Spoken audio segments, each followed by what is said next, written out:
everyone, and welcome back to another episode of Garbage Time Takes. As always, I'm Derek here with my co-host Dennis That's right. and Cousin on the count Bobby. of four. Here as well. I'm already talking over people. That's going to be a good night. Well, Dennis, that's what happens when, not only do we take as a podcast a 1 week hiatus, but you've taken a 2 week hiatus after being unable to attend the prior one. So that tends to happen. Yeah, that's true. It's true. But anyway, Dennis, do you know why I'm wearing orange today? I would really hope it's in support of the Cincinnati Bengals and their endeavor. Dennis As Weaver, everyone does. it is 100% in support of the Cincinnati Bengals. There we go. That's what I'm talking about. That's Bob, absolutely right. it's been a tough year for you with the Raiders and for your other R word regression because the Cincinnati Bengals are still alive and kicking. Dennis, I mean, just let us know how you're feeling after a thoroughly dominant performance last weekend. I mean, I think it was thoroughly dominant, which to be honest with you did surprise me a little bit. I didn't expect to win quite that handily and in such a dominant fashion. Just really played well on all sides of the ball, in all aspects of the game. It looked, and I was worried about that going into the game because there was obviously some offensive line issues with injuries that we've incurred, and that was the big storyline, was how are they going to hold up? They revamped the offensive line in the offseason. Now 3 of those guys aren't going to be on the field. How are they going to hold up with last year's starters, and maybe not the depth at that position that they would like? Is it just going to turn into last year's version of the team? And let's not forget Jackson Carman, Dennis. Jackson Carman. Right. I was telling Bobby about Jackson Carman, the second rounder out of Clemson, who I was irate when we distraught, drafted. Dennis. You were absolutely distraught. I was so mad because he went to a high school near Cincinnati, Fairfield High School, and I thought it was just one of those hometown picks and that just blinded better judgment. But man, he stepped up. He had a good game. And Derek, your brother would be happy to hear this. The run blocking in that game, incredible. Now I've heard some things from some other podcasts and in the national media about how they're a little concerned going into this next week because run blocking tends to be a little bit easier in the snow, actually, because who loses the biggest advantage when it's snowy is actually the defensive line. Correct. And being able to get off the ball and get downhill quickly is actually much harder, which makes sense. So I don't think, the one-off performances, these guys are so good, why haven't we been rolling with them all year? I don't think that's the case, but man, did they step up when we needed them? And it really looked good. I'm flying high, man. I know there was some, the win against Baltimore at home was sketchy, I think is a good word for it. But hey, division wins always are. And to go on the road to a really good Buffalo team and win a game against a team that we haven't played a lot of and show that we can do that, I think proved to me even more that the Baltimore game was just division games are just hard with a team that knows you that well. Dennis, did you feel vindicated? Did you feel vindicated for the disrespect that the NFL showed the city of Buffalo? I mean, you guys were beating the Bills 7-3 at home. You were driving. Surely that win was in hand as well. At least that's what I heard from Bengals fans on social media. But facts, I mean, it was. You guys were bull-jived with the whole Ravens coin toss, and you were going to continue to be bull-jived by the whole neutral site Bills Chiefs garbage. And then you just said, "Screw the NFL. We'll ruin the party right here, right now." That's absolutely right. I mean, elation, and it almost made it even better. I mean, there's no incorrect statements there, Derek. It's exactly how I felt. I mean, you laid it all out there already, but the coin toss was a load of crock. And then the whole, there was the whole ticket sales thing, which I just nobody better than Joey B to say it, right? I sent the post to you guys, but that was beautiful. I was elated when I heard, send them refunds, baby. You got to get them out. That's right. And so it was a good feeling. It was a good feeling to see them vindicate that, and all the and in addition to all of the haters, Bobby regression, yeah, Bob, before the season started. your thoughts, Bob? I mean, the Bengals just keep winning. I had 3 words after this victory to Bobby. I believe it was regression, and then I'll let you fill in the blank. Well, I'll tip my cap where it's due. I've had to officially wave the white flag on that. However, I didn't think that the Buffalo Bills would suddenly forget how to play football and look like complete sheiks against the Cincinnati Bengals, who This is what I'm talking about. Everybody just says that the Bills played like garbage. Come on, you still can't give us any. Well, there was a lot of things that Cincinnati did very, very well. Their defense looked very good. Thank you. And they were able to execute on offense when it mattered. But you can't tell me that some makeshift offensive line with a guy that you were hating on and didn't even want out in the field playing tackle for you are somehow blowing. People can overperform. I mean, that was what it was. It was an overperformance, and it came at the right time for you, which I am happy for you. When it matters. It made me eat crow in that department. However, I would like to point out that you were a Baltimore catching the back of the end zone that went through a guy's hands away from me also waving the victory flag. So, I mean, sometimes you get a bounce and sometimes you don't. But props to Cincinnati Bengals. They're getting it done when it matters most. Now they're going to catch another break because they have Patrick Mahomes coming off injury in the AFC Championship game. But you know what? Sometimes, as I like to say, it's better to be lucky than good. And the Cincinnati Bengals are certainly capitalizing on being both very talented and being fortunate when it counted. I don't want that narrative out there, man. That's not going to take away from this victory at Burrowhead this Sunday. It's just not. Mahomes is perfectly healthy. He's come out and said it. He looks fine in practice. Whatever. Because it works both. It works great for KC either way, right? Because if they lose, it's like, oh, Mahomes was injured, and so it doesn't really count. And if they win, it's, oh my God, Mahomes is a sent from God because he beat us on a broken ankle. Well, I will say I think that only applies for maybe 2 weeks. Because once the regular season comes around, Dennis, and the Bengals and Chiefs inevitably line up again as, playing each other because they were both the division winner, and that's how NFL scheduling works. The narrative will be, if the Bengals win this weekend, that Joe Burrow is 4-0 versus Kansas City. Yep. And don't forget that. You can throw the ankle out the window at that point because 7 months from now, 8 months from now, as we start getting into the season, they'll be talking about 4-0. They won't be saying 4-0. Hey. They won't be saying 4-0 Patrick Mahomes asterisk because his ankle was hurt. No, they'll just say Joe Burrow owns the city of Kansas City. I mean, I hope you're right, and I think you are right, but I mean, it's about to become reality. So we're gonna find out one way or another if you're right. But yeah, I agree with that. I just was checking CBS. And, I always like to check what America thinks about these games. And I'm pretty sure is very close. I'm pretty sure America's picking Cincinnati at about a 70-30 margin right now to win this ball game. So, clearly, either people think that the Cincinnati Bengals are that much better than the Chiefs, or people are concerned that an injury may play a role somehow or something like that. People are going a little overboard on the Mahomes thing. If you ask me, I don't think it really should be 70-30.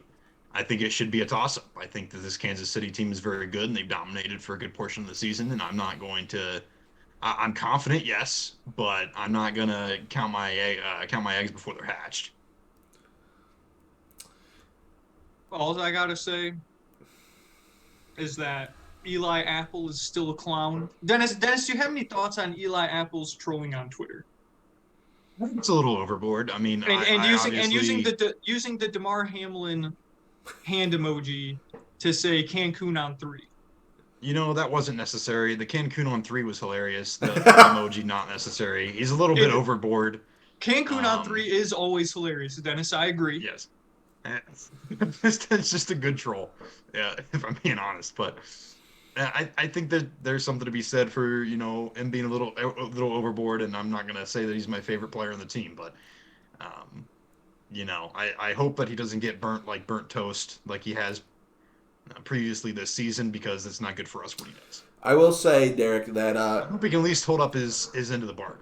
Dennis and I had a chance to talk during some of the game, and I said something along the lines of, well, Eli Apple hasn't folded a big play yet, which means that he's due to fold his one a game. Yeah. The immediate next play, Josh Allen throws his best pass of the day, 30 yards down the sideline, right over the head of none other than Eli Apple for a nice gain. So that was quite funny to watch. Dennis, I know where your head's at about this game on Sunday. I know you got Cincy all the way. Yes, you have to have Cincy all the way. I was being realistic. I was telling you, I didn't even think it should be 70-30. I know. But I'm saying who you're picking to win the game is a foregone conclusion. Derek, where are you at on this game? Bengals. Easy. I bet they win by 10 points. I bet they win by 10. Regardless of whether Patrick Mahomes is 100% or not. Because, honestly, all the Bengals have to do is guard Travis Kelce. Don't let Travis Kelce beat you, and don't get beat by running backs out of the backfield. And even though Eli Apple is cheeks, Juju Smith-Schuster is, not that crazy good of a wide receiver. Kadarius Toney is not that crazy good of a wide receiver. And I think the Bengals D-line is probably the best unit left in the playoffs. The Eagles are up there because of all the sacks they get, but they've also dominated a very weak NFC this year. So yeah, I think the Bengals will win rather comfortably. The only thing that does concern me, Joe Burrow has 6 playoff games played so far. Can someone tell me how many fourth quarter touchdown passes he has? 0. Correct. Can you tell me how many wins he has? He does have 6. He is 6-1 or 5-1. 5-1, yeah. 5-1. That is true, Dennis. And I don't know what the stat is for how many touchdowns as a team they've scored in the fourth quarter. Because it very well could be he's driving them down the field and they're running the ball. I do not know what that statistic is. But the fact of the matter is, Joe Burrow in the fourth quarter has not been winning it with his arm. Granted, they haven't needed him to yet. But that's the thing right there. That is the one thing that does give me slight concern. But when you have the Bengals' second half defense, it usually doesn't particularly matter whether the Bengals score at all in the fourth quarter, because the other team ain't scoring either. Yeah, exactly. And that's exactly what I was going to say, is think about how we've won these games. Last week, we didn't need to score in the fourth quarter. We had dominated early in the game, and the defense did its job. Against Baltimore, it was the, whatever you want to say, fluke Sam Hubbard 99-yard touchdown run, which made the difference in that game. Last year, we won in the first round, beating the Raiders on a Jermaine Pratt interception at the goal line. That's how we won the game. We beat Tennessee basically on a Logan Wilson interception that led to a field goal to win the game. We beat Kansas City on a last-second field goal. So we've won these playoff games that we've won have either been super close or and we've been able to rely on that defense, or it's just not been necessary for us to need a touchdown. I'm not saying that it's at all needs to be dismissed, because maybe there's a little bit of concern there that there's something about the fourth quarter, but I don't think I'm going to be the one who goes and starts questioning Joey's clutchness, if that makes any sense. And neither will I, as I'm right. I said it. I can't remember if I said it before the playoffs started or if this has just been the mindset I've always had. But from the start of the playoffs, I'm pretty sure I said the winner of the Bengals-Bills game wins the Super Bowl. Say that. That sounds right. And so I'm riding with that prediction all the way through. If the Bengals so happen to lose, so be it. I'm content with my philosophy. But the Bengals made a very good Bills team look very average at best. And they aren't scared of anyone, which is a massive quality to have in the playoffs. Bengals have already won at Arrowhead before, so they don't care that they're going to Arrowhead. And so I think the home field advantage is relatively a moot point at right now. And I'm riding with Cincinnati, Dennis. We're on to Cincinnati. That's right. Absolutely. The other championship game, Eagles 49ers. After the 49ers dispatched the Cowboys, the Eagles ran rampant all over the Giants, continued to troll the Giants with their usage of Boston Scott scoring touchdowns.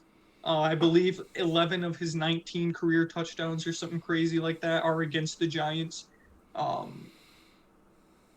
do you guys have to face the winner of the AFC Championship game coming out of the NFC? The Eagles or the 49ers? Bob, we'll start with you. Well, I'll just quickly throw in my pick for the Cincinnati game. Sure, go for it. Since I didn't get an opportunity to do that, but I also, too, am picking the Cincinnati Bengals. I've been telling Dennis for a while that I think they're going to win the whole thing. Now, is that a troll job, Bob, to troll Dennis and say, well, if Cincinnati doesn't win the whole thing, then they're a bunch of bums? Is that the angle here? No, it's not, because I have money riding on the Cincinnati Bengals getting this job done.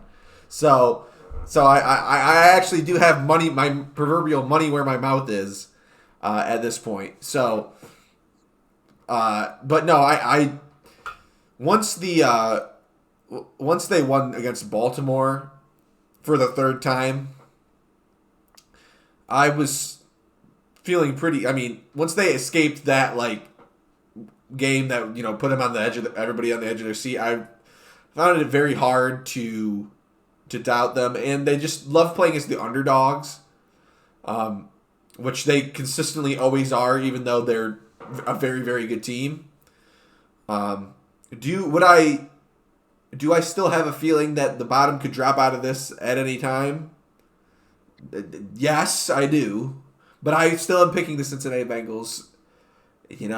Partly because of Dennis, but also partly because I think that they're a way more complete team than the Chiefs.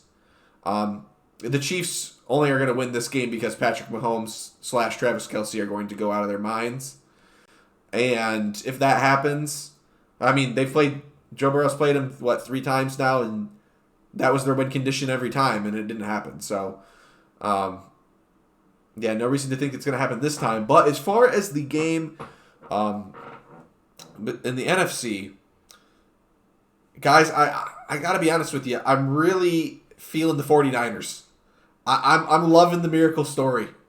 I'm loving the Brock Purdy Express. I don't know what it is. I think that, in the NFL, and this is, obviously my main reservation, most of the time it comes down to which team gets the better quarterback play to who wins the game. And certainly did last week in the 49ers-Cowboys game. Correct. And I think there's a good chance that Jalen Hurts could outplay Brock Purdy in this game. Certainly everything would point to that.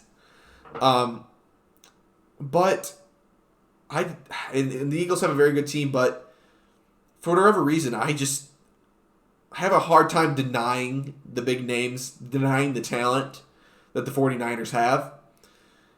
And I don't know. I looked at the CBS pick before that, and of course, the Eagles are handily favorites from America's perspective, but I don't know. I think the underdog's perspective, combined with the fact that Kyle Shanahan's going to have the team ready to roll. I don't know. I see this as essentially setting up as a extremely. I think this game will be better than the Chiefs Bengals game. In all honesty, I think this will be the game of the weekend, and I think Brock Purdy gets his flowers after he gets a walk-off field goal.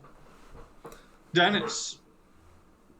Yeah, I mean, I think it's going to be a good game. Like you said, Bobby, I think it's definitely going to be a back and forth, and there's a lot to be said for quarterback play and all that stuff.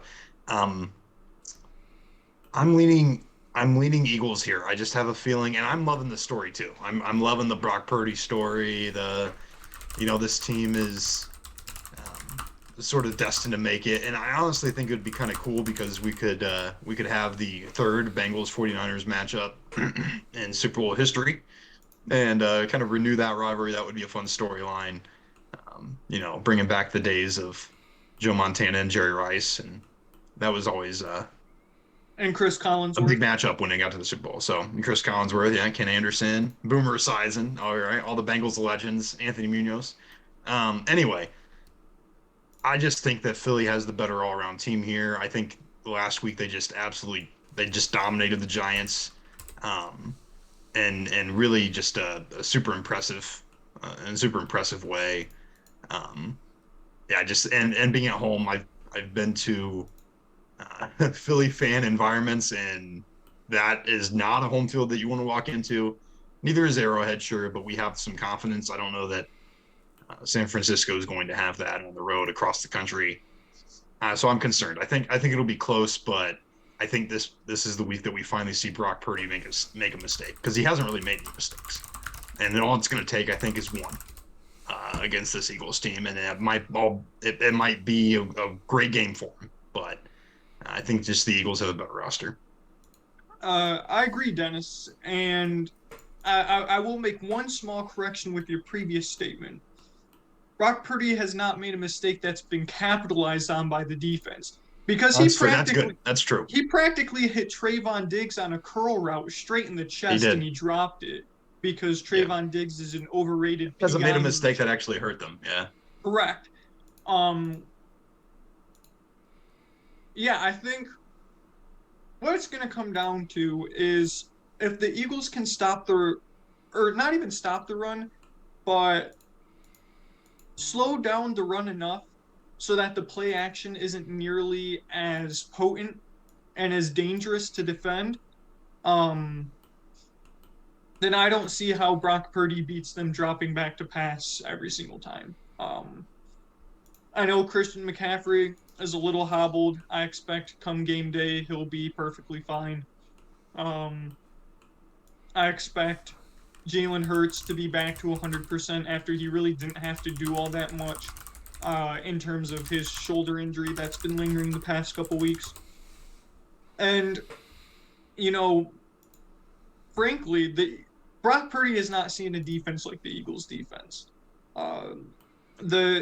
The Cowboys' defense is solid, but really their only true pass rushing threat is Micah Parsons. And if you put Trent Williams on Micah Parsons isn't wreaking havoc. The Eagles have a 4-man defensive line that is very adept at rushing the passer. Run defense has been a little shoddy, and I think that's my biggest concern, is their inconsistent run defense. And San Francisco has, not only Christian McCaffrey, but can do some wacky stuff with Deebo Samuel. But I don't know, I just think the Eagles, as much as I hate to say it, because I really don't like them, are a pretty complete team this year. And whereas Bobby thinks the Magic is going to just continue to run for Brock Purdy, I think this is the game where it finally runs out. Yeah, I do too. I hope I'm wrong in several ways. I'm sure you do. I'm sure you do, Dennis. I mean, it would be a very cool story, but it's hard to win in the NFL. Very hard to win, and the 49ers have won, 7 in a row, 8 in a row, with the last pick of the draft at quarterback. He's been doing hard things. He's been doing difficult things. I just want to write the headline. Bengals 49ers Super Bowl. This time we have Joe. That's all. I just want to write that. I just want that headline. Come on. I mean, how good is that? How good is that? I mean, Dennis, sounds like you got to put an article up on the website with that being the title. There'll be one. If that so happens to be the matchup. I have 2 weeks to do it, so I have plenty of time. And that you will. You know, since we're kind of coming to the end of this segment, I had a quick article that I saw that I wanted to get your guys' take on. It's NFL related, but I wanted to get your guys' reaction. So since obviously regular season's been coming to an end, some of the advanced analytics have come out about players this season, and I've been kind of taking some looks into them. And one of the interesting stats that you see used a lot in baseball, but not a lot in football, is the old wins above replacement number. And this season, the website that I happen to be looking at right now did a compilation of all NFL quarterbacks and where they fell on the win above replacement and the win above average category. Number one on the list for wins above replacement, Dennis. None other than Patrick Mahomes. No shocker there. With 6.06 wins above replacement for the Kansas City Chiefs. I believe he also led the list in wins above average as well. Or with wins above league average, which he came in at 3.92. Number 2 on the list for wins above replacement, none other than Jared Football Goff at 4.28 wins above replacement. Coming in just in front of Jalen Hurts, Joe Burrow, Josh Allen. I just need some reaction on this because Jared Goff, here's the thing, it's number 2 in wins above replacement. In my mind, it's quite simple, and I don't know exactly how the wins above replacement equation falls for football. I don't know exactly what goes into it, but it's a pretty holistic metric usually. Sure. So I would imagine that this is pretty much a direct indication of the number of games that the Detroit Lions won versus how bad the defense has been. And it's just falling a lot on Jared Goff's shoulders as a result of that. And it makes a lot of sense to me because you're not given a lot of, expected points added to the defense of the Detroit Lions. I can tell you that. Bob, I'll say this much, Bob. I may not like that Jared Goff can't really throw the deep ball. And I may not like that he is... Oh, God. And I may not like that in the pocket he's got the mobility of a fire hydrant. And I may not like that on 4th down and sometimes 3rd down, he doesn't throw it to the sticks. And that sometimes he is completely incapable of throwing an out route to the other side of the field. Oh, God. But I will say this. He commands the offense. He runs the offense. He's comfortable in the offense. And he runs it at an above average play in terms of his quarterback play. We saw what happened last week with Josh Allen. And a number of other NFL playoff quarterbacks this playoffs have not looked as good as maybe Jared Goff would have looked. If you would put Jared Goff on the Dallas Cowboys, they win that game very easily, I think. If you put Jared Goff on the Minnesota Vikings, they probably don't lose to the Giants.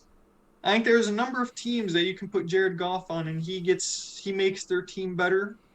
And like Brad Holmes said, it is a lot easier to get worse at quarterback than it is to get better.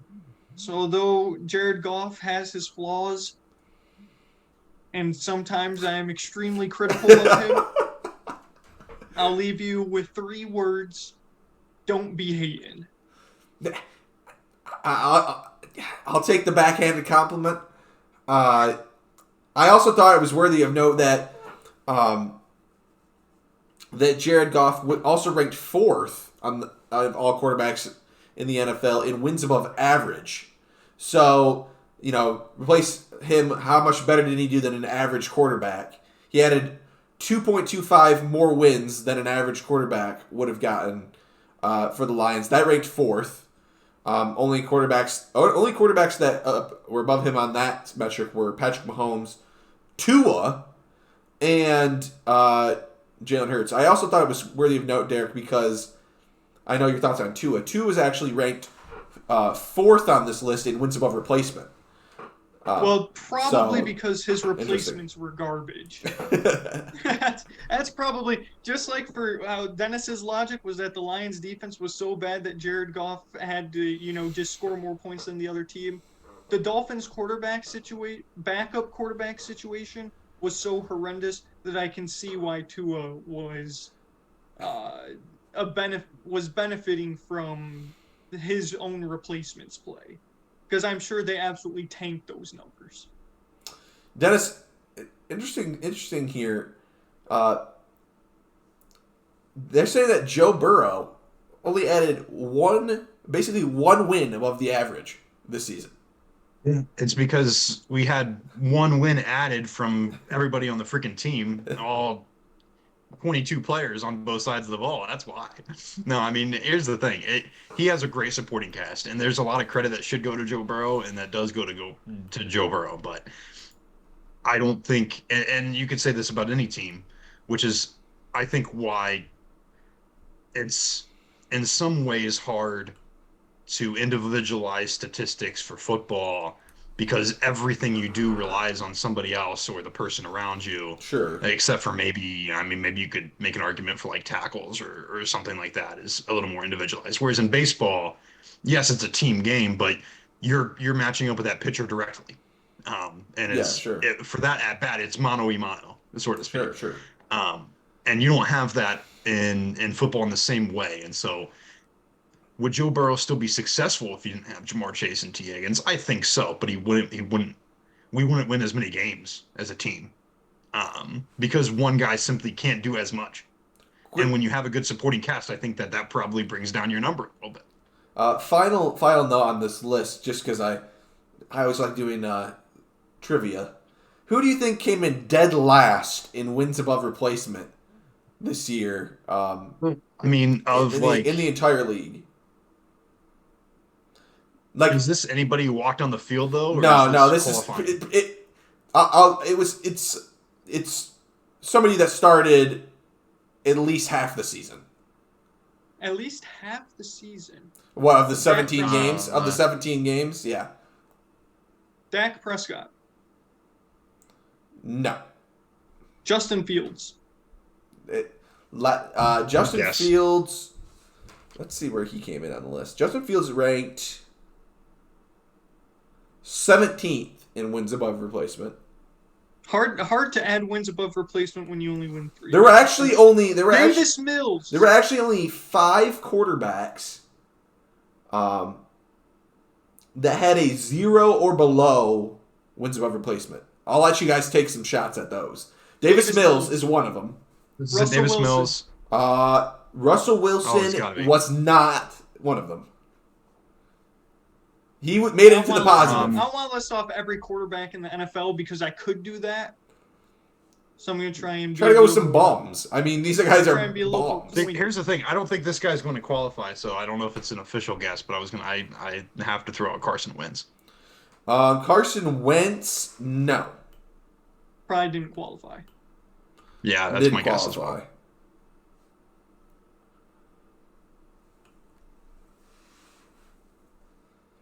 Absolutely 0 or lower. I mean, I think Bobby had to think it was someone interesting.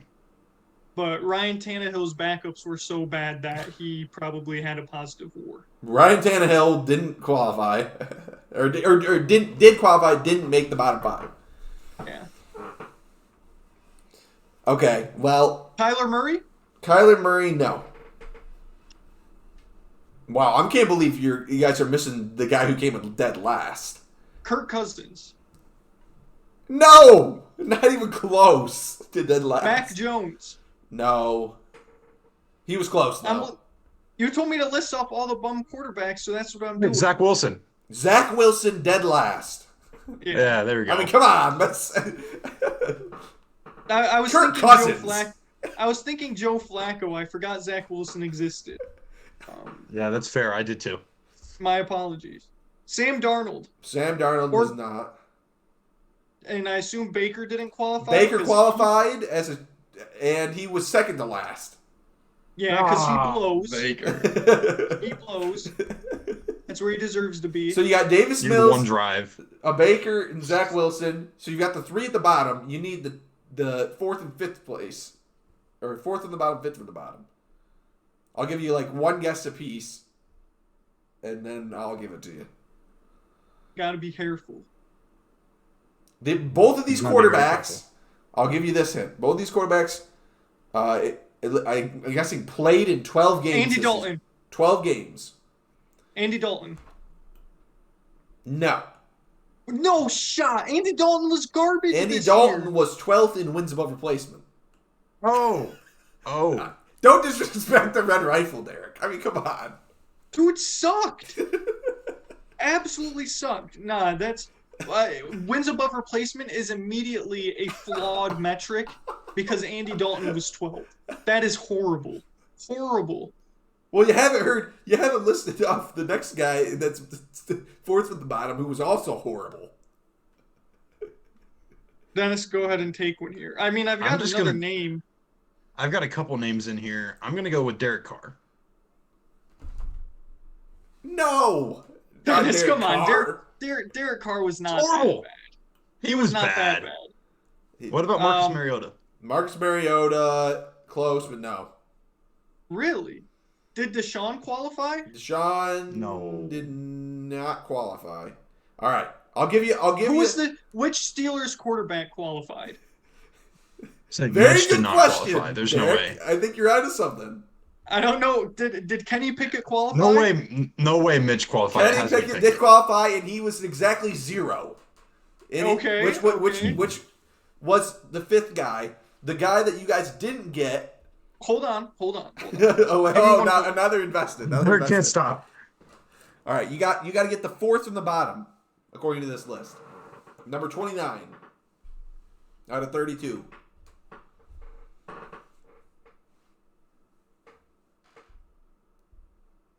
I mean, this guy was downright bad. I mean, Tyler Huntley was downright bad. But I don't think he qualified. He didn't play enough games. He didn't qualify. He didn't qualify. Because I think it went by like who basically like played the most. And Jacoby Brissett was not bad enough because they actually won games. Yeah, he was. They actually won games. Yeah. He's in the. Jacoby Brissett is in the Matthew Stafford, Mac Jones, and Ryan Tannehill area. Actually, Derek. Yes. Derek, what do you think about Matt Ryan? I forgot Matt Ryan played that many games. Did he get through? He went through a good portion of the season, but I don't know. Did. Bob, did Matt Ryan qualify? Matt Ryan qualified, and he's the man I was looking for. Yeah. With a negative .64 WAR, and he was just garbage. I mean, atrocious. Where did Russell Wilson finish? Russell Wilson finished with a positive .28 WAR. Okay. He was a negative in wins above average, though. Okay. Now, Derek, where did Dak Prescott finish? Dak Prescott finished in 13th in wins above replacement. With 2. Cooper Rush went like 4-2 with 2.21, but in wins above average, he was only .82. Okay. I still can't believe Andy Dalton was a top half in the league in WAR. That is an absolutely disgusting metric. I mean, Kirk Cousins. I can't believe Kirk Cousins was thrown in as a bottom 5 WAR. I mean, what? Dude is a bum. Andy Dalton threw for less than 3,000 yards, had 18 touchdowns and 9 picks. Like I said, I barely averaged 1 touchdown a game. I'm just going on this list on this random site that I saw, but I had to bring it up because of the Jared Goff thing, just because I was getting a kick out of it. I mean, we need our own metric. I thought Jared Goff was a very clear Pro Bowl snub this year. I mean, Derek, Aaron Rodgers, guess where he came in wins above replacement? I don't know, 16th? 19th. Not bad. Yeah. Here's how Not many good. points Andy Dalton scored. I love how this is turned into an Andy Dalton fest there, Dennis. It's just terrible. The Saints had one game where they scored more than 28 points. I'm sorry, 2 games. They lost 34-42 to Arizona, and they beat Seattle 39-32. They lost 24-0 to the Raiders, 20-10 to the Steelers, 13-0 to San Francisco, 17-16 to Tampa Bay. I mean, they scored 10 points the last 3 weeks of the season. In each game.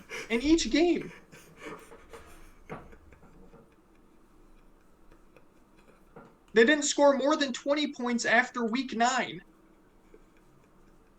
And you're telling me he was 12th in WAR? I'm telling you, that's what, according to this list. I mean, no, it's a season-long statistic, though. I mean, there's a little bit of. I mean, yeah, it's not great, but like the Saints would have won more games with Jameis Winston, easily. Kirk Cousins finished below Andy Dalton in WAR. Well, that's where he deserves to be. You can see Derek's article right now. Why Jameis Winston is better than Andy Dalton. Kirk Cousins. True WAR. Andy Dalton. Here's who would be my point in that article, Dennis. Did Andy Dalton ever throw 30 interceptions in a season? Yeah, exactly. Correct. Did he ever put that on tape? But then the comment Jameis section. has never thrown 30 interceptions after getting LASIK eye surgery.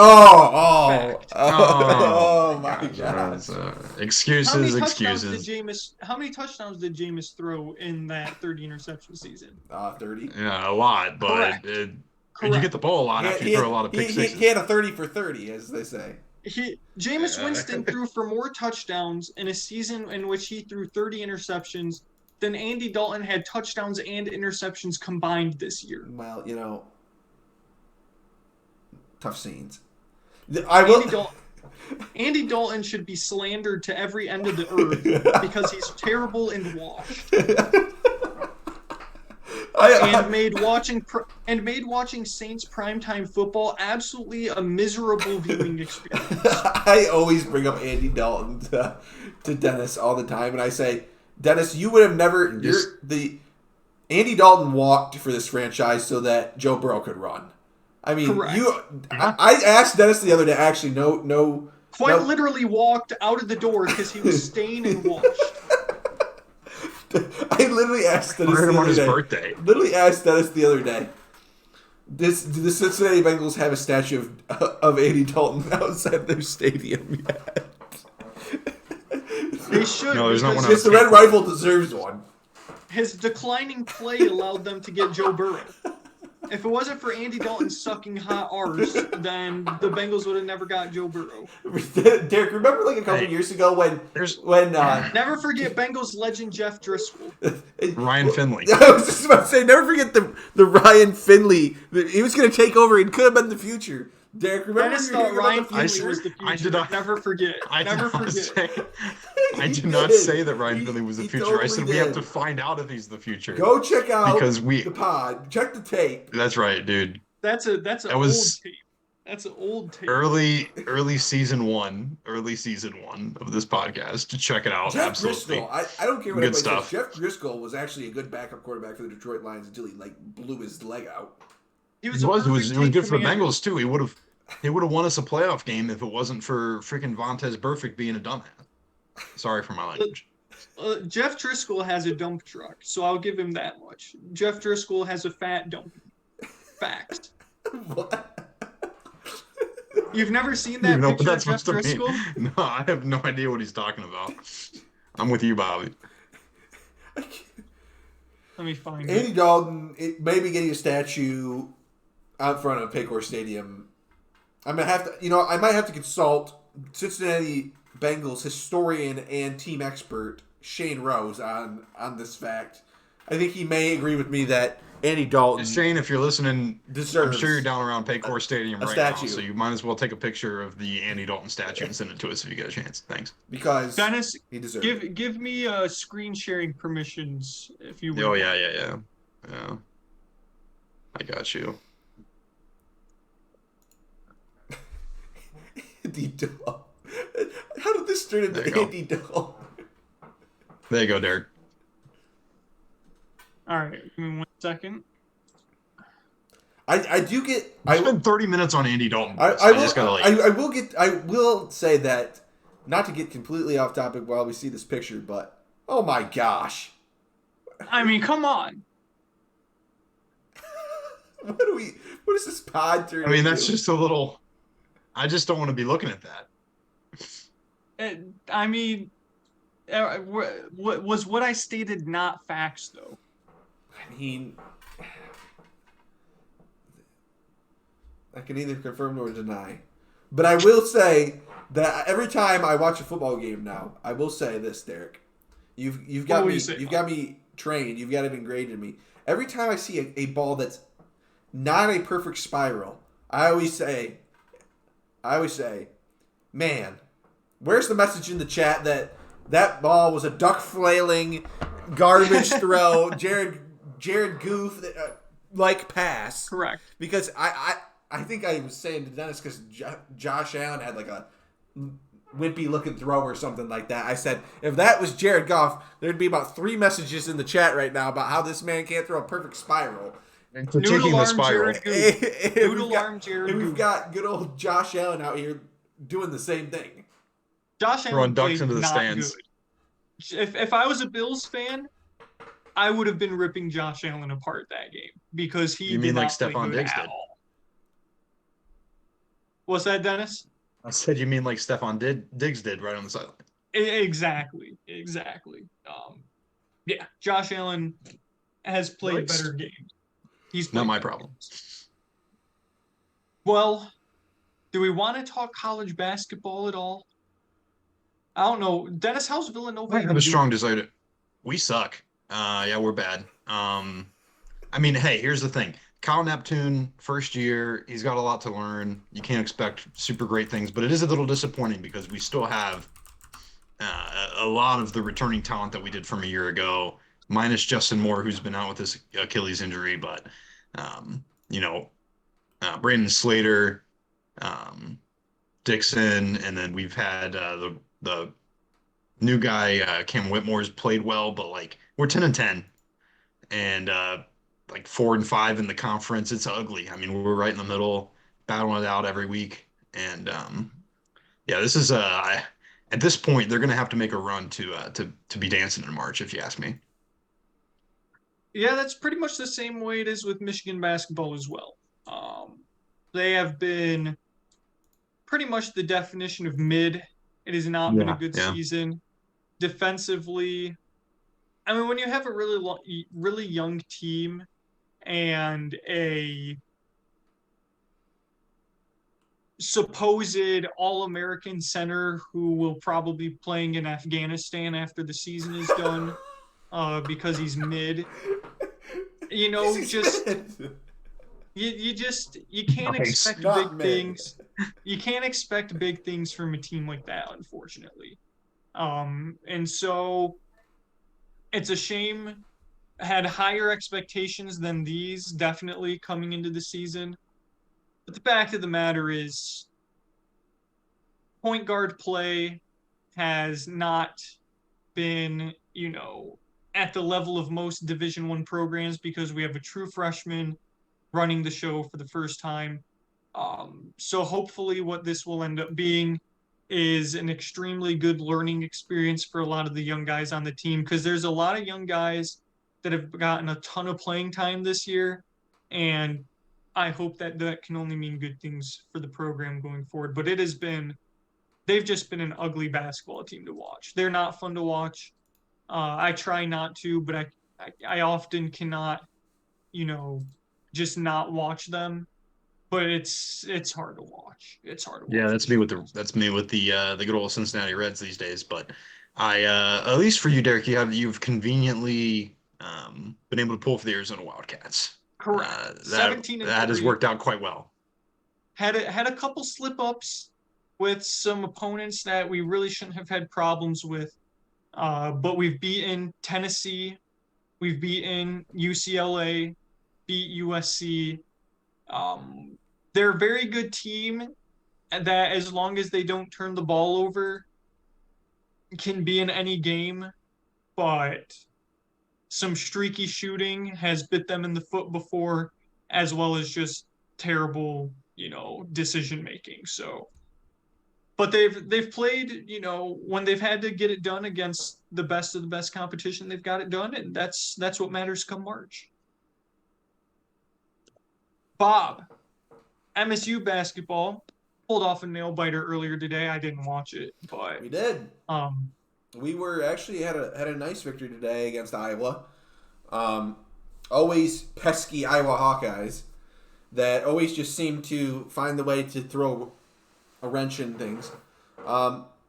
Went into half as a tight ball game. Early in the second, we were down by double digits, I think, or darn close to it. We ended up rallying back to go just win a 2-point ball game at the end.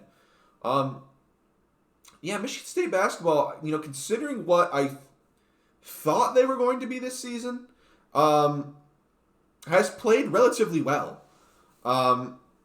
We've played quite well at home.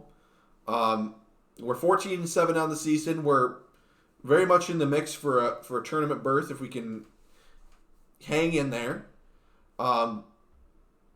We've got our next game is at Purdue, which is going to be a tough one.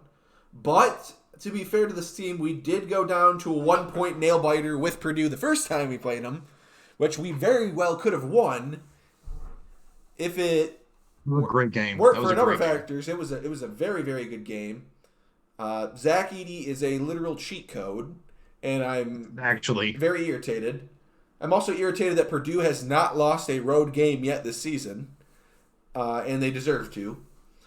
But yeah, could have come tonight. But yeah, Michigan basketball has got them in a tie game currently. Well, good. Well, we're now down by 2.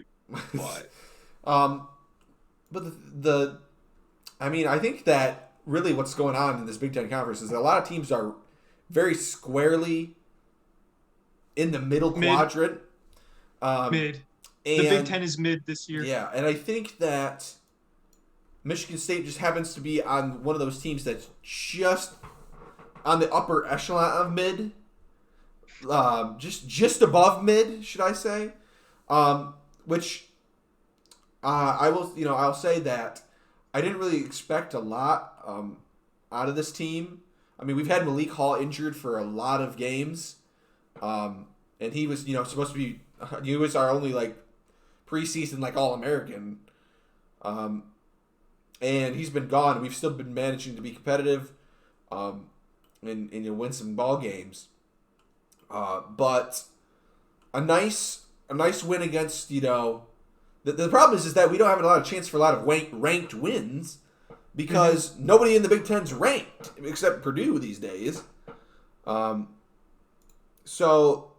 Or everybody that is ranked is at the bottom top 23. They're 23rd, and then they'll lose, and then they'll get knocked out. But impressive stuff from what I had expected. I'm just excited. I'm more looking forward to see what this team is next season. We're bringing in some pretty nice recruits that I'm excited to watch. And we'll probably be done with the Joey Hauser era. But finally. But I'm really hoping that we can finish out finish out Sunday with a win at Purdue. That would just be massive for for not only our tournament hopes, but just I think for this team's confidence.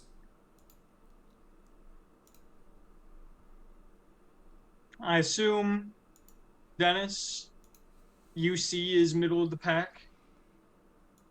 Yeah, I was gonna say. I mean, they're battling. They've looked better than they did last year. I would say quite a bit. I mean, 14-7, 5-3 in the conference. So currently sitting at 5th in the American. Big one on Saturday at Houston, who is a really good basketball team. A very, very good basketball team. They slipped up the other night against. Who'd they slip up against? Somebody in the American. SMU? No, Temple. Sorry, Temple. Yeah, Temple got Temple. them the other night, which was a very impressive win for Temple. And Temple's been pretty good this year. If I'm being honest, 7-2, 13-9 overall. They beat Villanova early in the season too, because that was when I knew things weren't great for the Wildcats. I remember this that year. night. I remember that. Yeah, night. that was a little rough. I was like, oh gosh, we're in trouble. But yeah, I think, I mean, if I'm being honest with you, I think UC could keep up and maybe even take down Nova this year. So that's where we're at over in Philly. But it's middle of the road. They're probably not going to get in unless they make a run in the American tournament, which is going to be hard to do with Houston. But hey, I mean, if you get a win this Saturday afternoon in unexpected fashion at Houston, maybe there'll be something there. But yeah, if you win against Wes Houston Miller's, and run the table. well, yeah, but I mean, if you win against Houston, you just might darn run the table. But it's I've seen improvement out of this team. So Wes Miller is better than John Brandon. I'm willing to say that. Bob, Never it's very forget John Brandon. Never forget John Brandon. Bob, it's very unfortunate the East Carolina Pirates are not doing so hot this year. Bad. Not doing so hot. I'm just checking You go Cincinnati's for it every time. remaining schedule, and they have good lord, right after they play Houston, they've got the bottom of the American Conference, Tulsa, in the next game. 1-7 in the American, 5 free dubs. We take free dubs. And then you got South Florida, who's buns. I mean, you've got a lot of winnable ball games coming up here, Dennis. And most of the teams that are above you, barring Houston, are like either a spot above you, like 1 or 2 spots above you in the conference. Like they're very, very close. So hopefully, if you can pick up a thriller on Saturday. We're only 2 conference games behind Houston, and everybody is in between us and them. It's basically a half game steps all the way down the line. So yeah, you're absolutely right. It's a very bunched conference for the most part. That's at the top. Sure. Then you've got a bunch of teams at 2 and 6.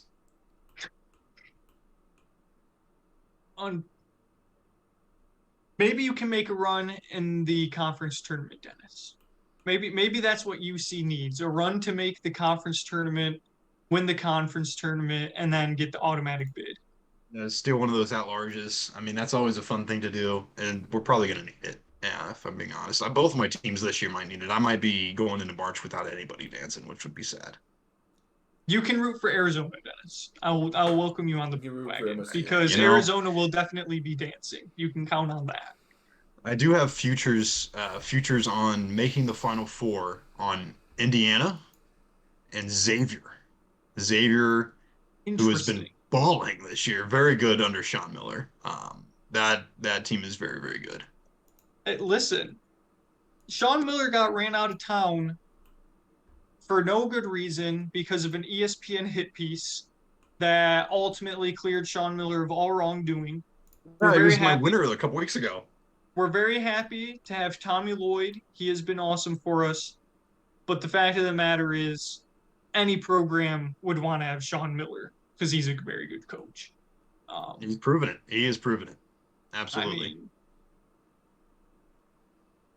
Yeah, won the conference 17-4 in the season. They just win games. Dennis, can you perhaps cash out your Indiana Final Four bet and not lose a bunch of money, because that's a bold take, my friend. I mean, I probably can cash it out, but here's the thing. I think that they've looked better as of late. They've won a few games. Dennis, they beat Minnesota. They beat Minnesota, who is straight dog cheeks. They beat an MSU team missing like 3 players. And at home. And at home. And they Illinois lost. rolled Wisconsin. They lost to the only good teams they've played this year, which is the University of Arizona. It's a bold take, and I was looking for bold takes. They did beat Xavier by 2, but I don't count that. I'm not looking to cash out a plus 200 Arizona to make the Final Four. I'm looking to cash out a plus 2,200 Indiana to make the Final Four. Well, I wasn't telling you to cash out Arizona because Arizona will be in the Final Four, Dennis. You should have made that your bet. I'm not. No, that's what I'm saying. I'm not looking to win a plus 200 Arizona to make the Final Four. I'm looking to hit the long shot. That's the thing, is I'm still looking for some other long shots, but there's one every year, Derek, and you know it. Did you forget when Indiana lost to Northwestern at home? I didn't forget it. Losses happen over the course of the season. They're an imperfect team, which is what makes them a good bet at 2,200. Mm-hmm. I mean, 22 to 1. Those are. I mean, lots of injuries. Lots of injuries on the Indiana squad. Hopefully, some of those guys come back. Missing some key pieces. That I will give you. Maybe I have to get White Weaver on the squad on the pod to defend his squad. Big Boy's a big IU fan. Oh yeah, big IU fan. He's been at it for years. How does Big Boy feel about being Purdue's doormat every year? Great, I can tell you that. Yeah, I can tell you he'd have some choice words for the Purdue Boilermakers. Yeah. Is Wyatt into like BDSM or something, or why does he willingly choose the punishment that comes with being an Indiana basketball fan? Just trying to figure that one out. I think he's probably asking himself that same question right about now. I will say, Derek. But hey, they got 2 against Purdue coming up. No, sorry, it's just they played Purdue twice still. They haven't played them yet. You know, you never know. I will say it does annoy me that I have to watch brother of one of my favorite MSU players of all time, Fletcher Lawyer, play for Purdue, and I'm irritated and just disgusted. Because he's so much better than Foster Lawyer. I mean, Still Davidson. Foster got some playing time and started putting up numbers. Like I said, how's Davidson doing? They're 10-10. Is Davidson hanging in there? Yeah, but Foster's averaging like 16 points a game. Well, it's because they got nobody else. They were very good last year. Foster was a mid-major guard at a D1 program who, early in his career, I bet if Foster Lawyer would have started at Davidson and then went to MSU rather than starting at MSU and going to Davidson, his career path could have been the same. Some guys are just early in their college careers, mid-major guards, and some guys are D1 guards playing at mid-majors. And unfortunately for Foster Lawyer and Rocket Watts, they just weren't ready. They weren't ready. Rocket Watts. I do have How's a soft Rocket spot Watts for the A10. doing? How's the Rocket Stain? Fletcher just made a basket against the Michigan Wolverines. I'm aware. Purdue just went on a 7-0 run. Is it time to turn the TV off? The TV was never on. Zach Edey, 15 points. Oh no. I pulled up the ESPN app just to sort of keep track on it. There's no point in wasting any of my time with that garbage, worthless Michigan basketball team. Derek, question for you. Will the Michigan Wolverines finish below 500 this season? Maybe. Is that a realistic possibility? It is a very realistic possibility. Extremely realistic, might I add. Bob, you wanna hear about the other team in the Atlantic 10 Conference that has former Big Ten transfers? Who? None other than Virginia Commonwealth University. VCU. Currently the number 1 team in the A10, 16-5, 7-1 record, led by none other than Brandon Johns Jr. Oh my gosh!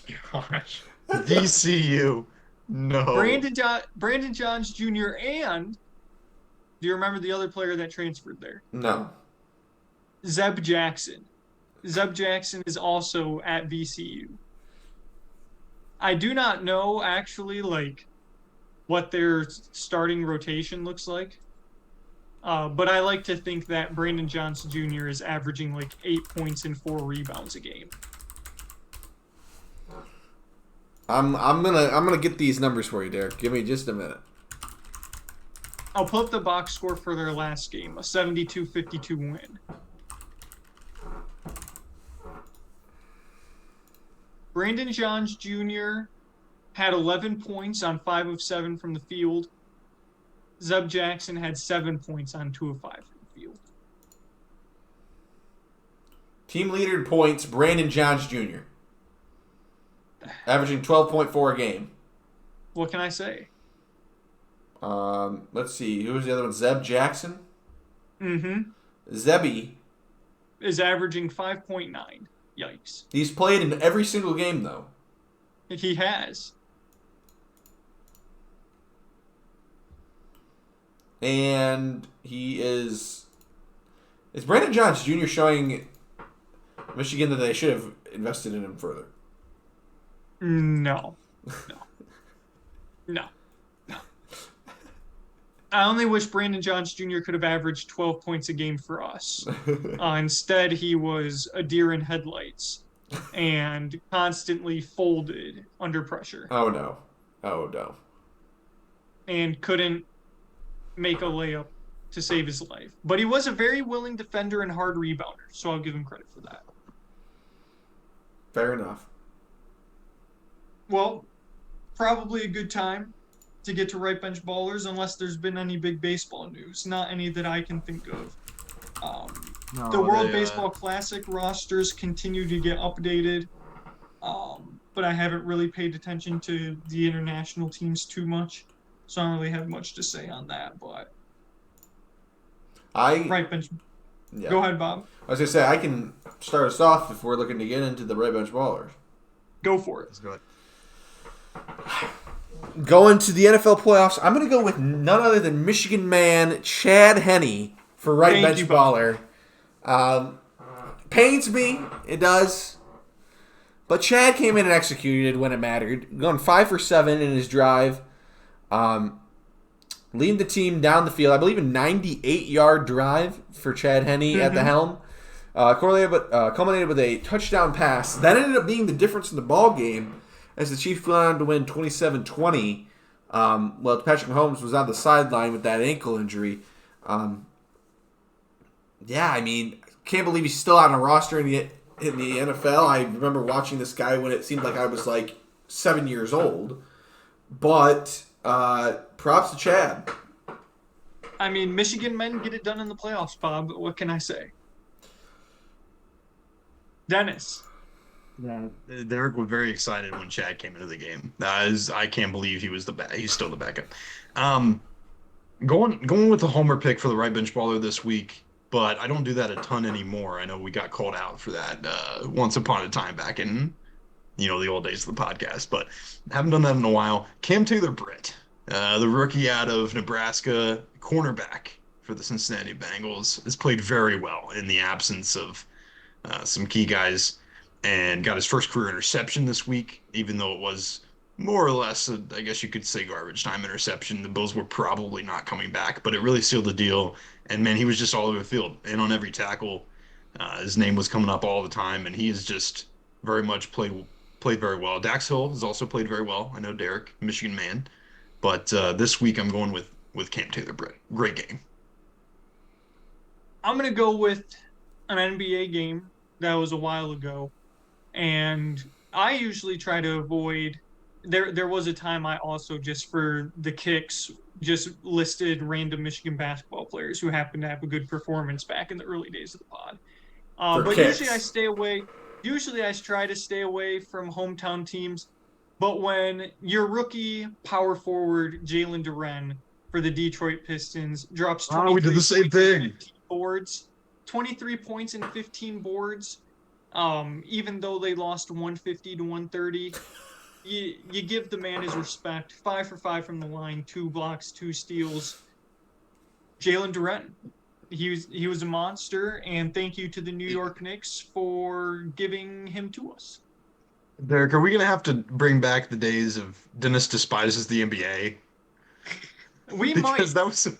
that was some high quality content right there. I remember listening to that a couple of times. That was some good stuff. And that 150 to 130, are you kidding me? Oh my gosh, that's Dennis, gross. do you know what the score was Continue. at the end of the first quarter? I'm gonna guess. Oh gosh, I'll throw out 40 to 35. I believe it was 50 to 24. The Bucks were on pace to score 200 points after the first quarter of that game. They were on pace to beat the Pistons by 100. It's disgusting. That's so disgusting. That shouldn't be allowed. That should be illegal. What, scoring 150 points? Scoring 200, well, yeah, scoring 150 points should also be illegal, but scoring 200 points now, scoring somebody by 100, being on pace for that even that's What about that? I don't know if they're D3, D2, that college that won a game by shooting only 3-pointers the whole entire game. I did see that. Shout out to them. Shout out to them. That's Dennis, how crazy. can you say shout out to them, but then also hate the NBA? Well, yeah, but they didn't score 500 points. They're high schoolers or D2 or whatever it is. I thought it was a high school. No, it was NCAA. Because it was the same college that had the kid who scored like 140 points in one game or something like that. Just over here maiming people. That's great. Who was it?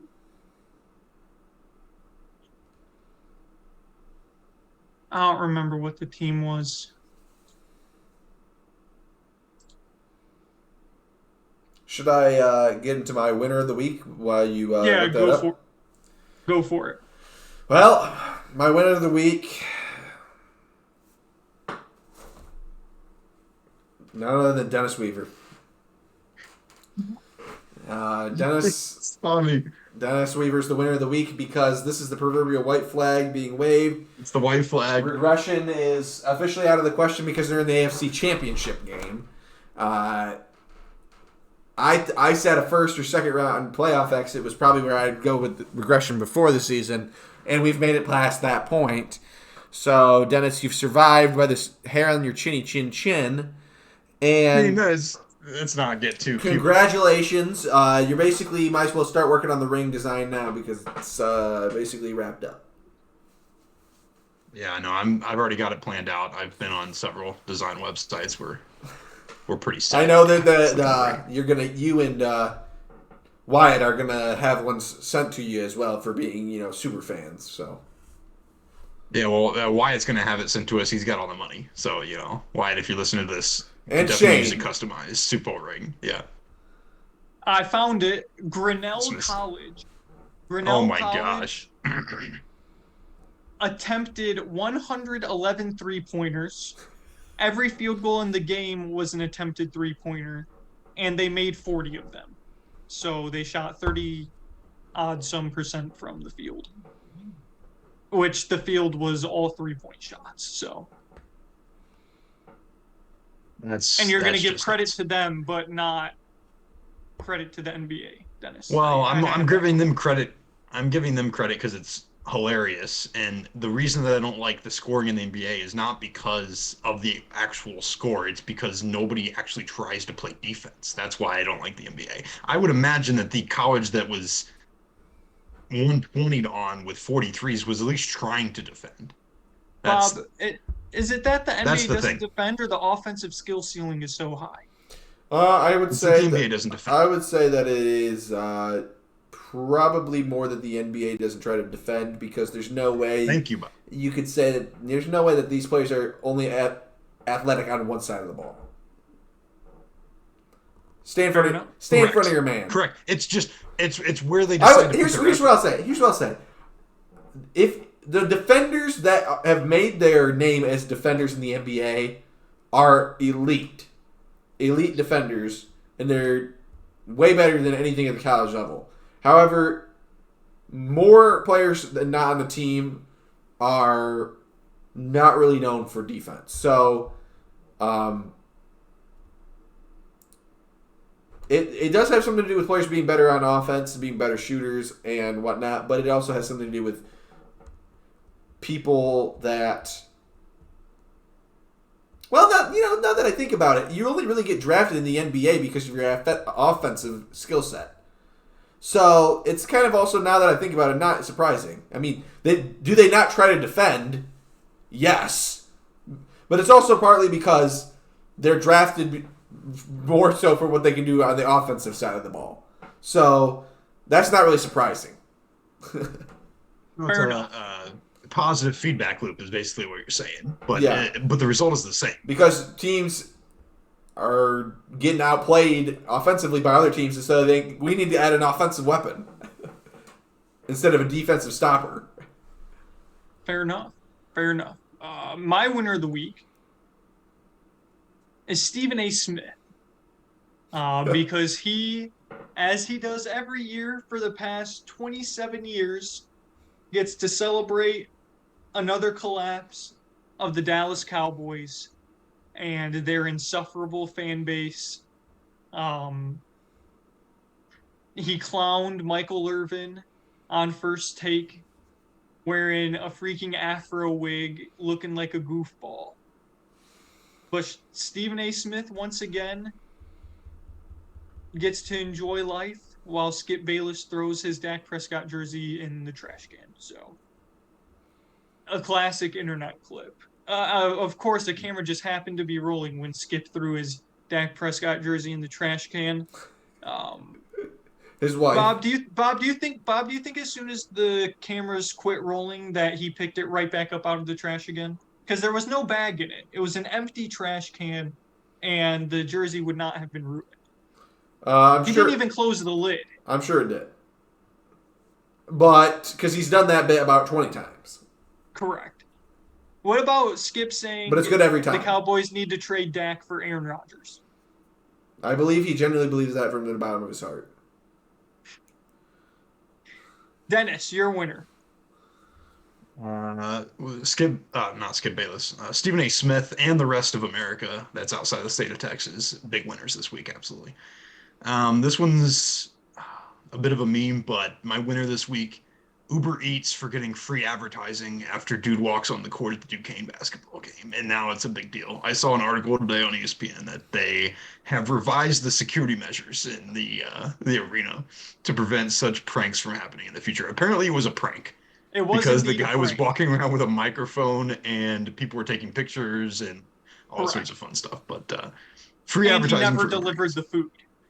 And the food and he was never did. delivered. He just continued to wander around the stadium, which I mean, just freaking hilarious. Bob, you're a loser. Is it safety measures at low-level college basketball? No, it was actually going to be. It could be a loser this week. It actually was going to be none other than Rain Dakota Prescott for playing like an absolute garbage bin against against the 49ers. Yeah. This guy has just continually proved that he cannot play consistent at all. Derek's brother is probably inconsolable at this point because the Dallas Cowboys couldn't beat Brock Purdy at quarterback, and the year before they couldn't beat Jimmy G at quarterback. So, I mean, who are they? Yeah, I don't think my brother likes the 49ers very much. Yeah, who are they going to be at quarterback? I think that as I'm hearing, being heard said across national media, it might be a case of Dak hitting his ceiling. Maybe he is a divisional round kind of guy, and that's all he can be. Who knows? But did not play well, and condolences to Derek's brother. I'm sticking with the Cowboys just because it's too easy. But this one I like to think is at least like a little bit thoughtful. Dalton Schultz, massive loser. When the Cowboys did end up getting the ball back late because Eli Mitchell is a brain-dead bozo and didn't just go down after he got the first down, but instead ran out of bounds and saved the Cowboys additional clock. The Cowboys threw it Dalton Schultz's way twice. actually 3 times. The first time he made it out of bounds successfully. The second time he made it out of bounds successfully, but because he was lazy with his, intent to get out of bounds, the clock kept running because he's a bozo. And then the third time they threw to Dalton Schultz, he was wide open, 15 yards, easy completion, and he must have thought he was in college because he only got 1 foot down and nonchalantly went towards the sideline. Correct. I mean, there's a very clear difference on the field between a tight end like George Kittle, who made spectacular plays and impressive plays. I mean, the pass over the middle, one-handed stick, bobbling it, coming down with it, being a reliable pass-catching target. And then you have Dalton Schultz, who I don't know what happened. If Brett Maher said, "Oh, here's the yips that I've had," and gave them to him, I don't know what happened. But Dalton Schultz is a big-time dummy, and he threw and should be investigated for being involved in a gambling ring for throwing. Also, shout out Brett Maher because he absolutely shanked that extra point. That thing was going left 40 yards into the stands, and he hit it so bad that it happened to be blocked. So shout out Brett Maher.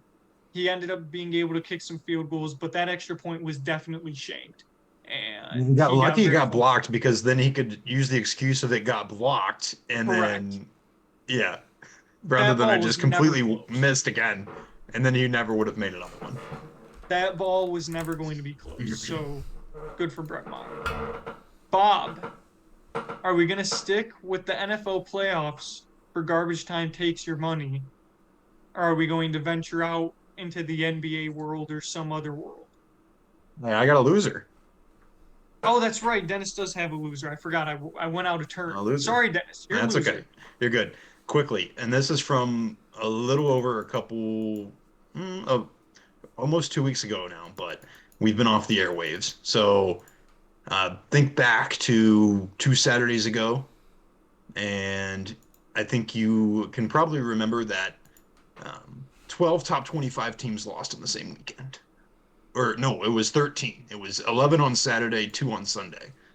That at the time. So big loser to the college basketball AP poll and the teams in it because that was a disaster. It was like a tied for the record of the most that had lost in a single 48-hour span. So yeah, that was my loser. I noted that from a couple weeks ago and hadn't got the chance to throw that out there. So that's my loser. Yeah, that was my own Arizona Wildcats were victim of being. There's a lot of victims. We were a lot of casualties.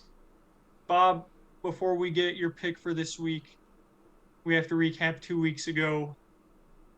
The Chargers and the Jags both took the under. That was a fat F. I took the Chargers to cover. That was a fat F. But Bob, you took the Jags to cover. So you get to go 1 for 2. Dennis, unfortunately, got an NA for being MIA. Bob, what are you giving us? Is it Bengals Chiefs? No, it's not, because the reason for that is because the spread on the game is currently 1 point. Okay. So it's basically a rediscussion of who we already thought was going to win, and that doesn't really provide the audience with anything. So we're gonna have to go to the NFC Championship because we actually have a bit of a line. It's gonna be Philadelphia Eagles minus 2.5 points. With an over-under at 46.5.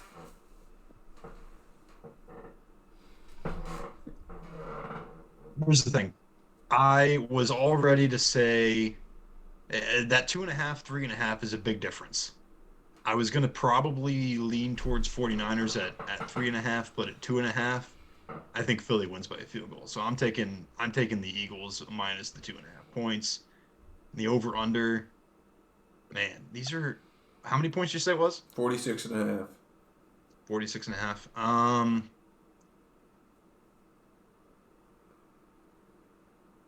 I'm going to lean under because these are some good defenses here. on both sides of the ball, and I think that this kind of game favors that just slightly. So I'll go Eagles under. I'd be curious to know what the over-under records are for the playoffs. Like how many overs have hit in the playoffs, how many unders have hit in the playoffs. Because I don't know if there's been a trend. Feels like there's been a trend on overs, at least in the games we've picked. The Bengals, Ravens, and Jags, Chargers both went over. I imagine the Bills, Bengals was under. Chiefs, Jags was probably over. Eagles, Giants would have been close since the Eagles scored 38 of the 45 points. I'll take the over, and I'll take the Eagles as well. I think Brock Purdy's gonna, he said the lights are too bright. That'll be Brock Purdy. So I'll take the Eagles and the over. I'm going to go with the 49ers to cover, and I will gladly take the 2.5. Thank you. And I'm going to go with under 46.5. For those, that there's just. Sorry, go ahead. I was just going to say, for those who are interested, in games that Bobby has given us that involve the Eagles this year, 3 of them previously, I am 4 for 6, so 4-2 overall. Dennis, you are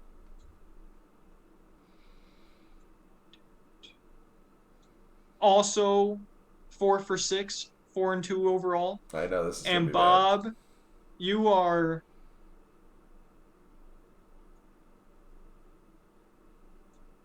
3-3. 3-3 overall. All right, respectable. And there's lots of points to be made. I've got Philadelphia over, Dennis Philadelphia under, Bob San Francisco under. So we've covered them all. We've covered all the bases.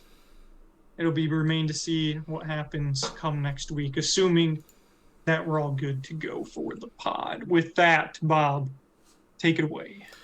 At Garbage Time Takes on Instagram, at Garbage Time Takes on Twitter. You can find the link to our website in the description of this video below. Please feel free to like, comment, and subscribe to our channel. And thank you guys for all the continued support. Couldn't have said it better myself, Dennis. We're glad to have you back this week. We appreciate it. Hopefully here as always, boys. Hopefully next week we'll be celebrating the Bengals on their way to the Super Bowl. Dennis, here's a question for you before we leave. You know where the Super Bowl is this year, correct? I believe I do. Glendale, Arizona. Yes, sir. If you need a place to stay, I'm out here, Dennis. I'm out here, and Big Boy's got money to spend. Big Boy's got money to spend. He could buy both your tickets. You could take out, you could pay him back over time. If he's nice, he won't make you do it with interest, but just throwing that out there. Just throwing that out there, Dennis. Man, that's tempting. Hey, we might have to be having this conversation next week. We might. We might. Anyway, tune back in next week for the pod. Appreciate all the support as always. And I got nothing else to say, so in 3, 1, peace.